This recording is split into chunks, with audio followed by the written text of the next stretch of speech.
ஜெய ஜெய சங்கரா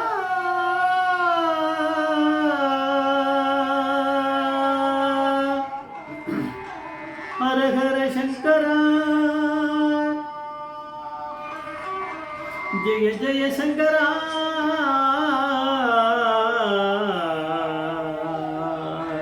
ஹர ஹர சங்கரா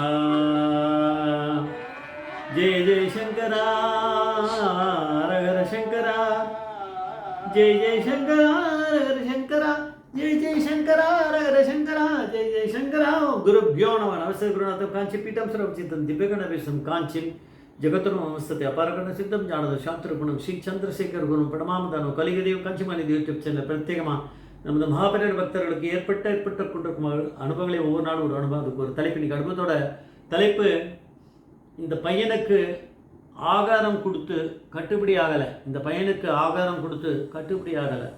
என்ன மாதிரியான கம்ப்ளைண்ட்ஸ்லாம் வந்திருக்க எல்லாருக்குமே மகாபிரிவா அப்படிங்கிற பரமேஸ்வரன் தான் தீர்த்து வச்சிருக்காரு அந்த பிரச்சனைகளை. காஞ்சிபுரத்துக்கு வந்து ஒரு பெண்மணி தன்னோட பிள்ளையை கூட்டின்னு வந்தார்.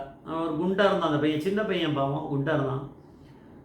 நிறைய பேர் வந்து சாப்பிடல, இந்த பையன் சாப்பிட மாட்டேங்கிறான் அப்படின்னு தான் கூட்டின்னு வருவான். ஆனால் வினோதமாக இருந்தது இந்த கம்ப்ளைண்ட். சொன்னால் இந்த பையனுக்கு ஆகாரம் கொடுத்து கட்டுப்படியே ஆகலை. வயிற்றுக்குள்ள அப்படி அவனுக்கு என்னதான் இருக்குன்னு தெரியல. பேயா இருக்கா, பிசாசா, காத்தா, கருப்பான்னு தெரியல. அப்படி திங்கிறான். மேலே மேலே கொடுக்க வேண்டியிருக்கான். சாப்பிட்டுட்டே தான் இருக்கான். இதுக்கு எதாவது பெரியவங்க தான் ஏதாவது பரிகாரம் சொல்லணும். எல்லாத்துக்கும் பெரியவா தான். என்ன பண்ணுறது? அந்த பையனை வந்து சின்ன பையன் பாவம், அவன் குழந்தைய வந்து பெரியவா வந்து அப்படியே உத்து பார்த்துட்டே இருந்தார். பார்த்துட்டு கொஞ்ச நேரம் கொடுத்து சொன்னார், சரி நீ ஒரு காரியம் பண்ண, உங்கள் ஊரில் கிராம தேவதைன்னு ஒன்று உண்டு இல்லையா, கோவில்? ஆமாம் இருக்குது. என்னது அப்படின்னாரு. பெரியவாக்கு எல்லாம் தெரியாதனாலும் தெரியாத மாதிரி ஆக்ட் பண்ணுவார்.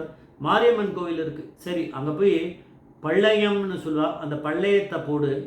இந்த சுவாமி முன்னாடி பெரிய இலை போட்டு வெண்பொங்கல், சக்கரை பொங்கல், தயிர் சாதம், அப்புறம் வந்து பக்ஷணங்கள், பழங்கள் இதெல்லாம் வச்சு தூப தீபம்லாம் போட்டு தீபாராதனை பண்ணி பூஜைலாம் பண்ணி அப்புறம் இந்த பையனை சாப்பிட சொல்லுவா. அவன் சாப்பிடட்டும் அன்றைக்கி, அப்புறம் சரியாக போயிடும். போயிட்டு வா, அதை பண்ணிக்கோ, நல்லா வேண்டிக்கோ. அதனால் அதை படாய் இவனுக்கு சரியாகப்படும், இந்த குழந்தைய கூட்டின்னு போ அப்படின்ட்டா. ஸோ பல்லாயம் போட்டு அவன் நைவேத்தியம் அன்றைக்கி இப்போ போனால் தீபாராதனை ஆயிடுச்சு. ஆகும்போது தீபாராதனை முடிஞ்சுது. முடிஞ்ச உடனே அப்போ சொன்ன அந்த அம்மா சொன்ன அந்த பையனை, டேய் நீ எப்போ பார்த்தாலும் சாப்பிட்டுன்னே இருப்ப, இப்போ பார் எவ்வளோ நல்லா இருக்குது பார், எல்லாம் ஆகாரம் எல்லாம் படைச்சிருக்காங்க, அதனால் நீ வந்து உனக்கு ஓணுங்கிறத எடுத்து சாப்பிடு அப்படின்னா பையன் அதை பார்த்த உடனே, ஆஹா ரொம்ப நல்லா தான் இருக்க அப்படின்னு ஒரு செகண்டு தான் நினச்சான். நல்லா நிற்க வேட்டை ஆட வேண்டியதான் அப்படின்னு நினச்சான். கிட்டக்க போனால் ஓடி வந்துட்டு அம்மாவே கட்டின்ட்டான். பயப்படுறான், அலறான், ஏதோ பேய் பிசாசு பிடிச்ச மாதிரி. வேண்டாமான்னா என்னன்னு யாருக்கும் தெரியல, யாருக்கும் ஒன்றும் சொல்ல முடியல. இந்த பையனும் ஒன்றும் சொல்ல மாட்டேங்கிறான். வீட்டுக்கு கூட்டின்னு வந்துட்டான்.